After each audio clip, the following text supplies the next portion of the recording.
টাকা আমানত রেখেছে, আমি আমার প্রয়োজনে সেখান থেকে খরচ করেছি, এরপর তার প্রয়োজনে সময় পূরণ করে দিয়েছি, এরকম করার কারণে কি আমার গুনাহ হয়েছে?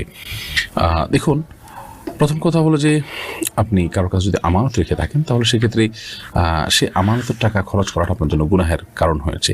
এবং এই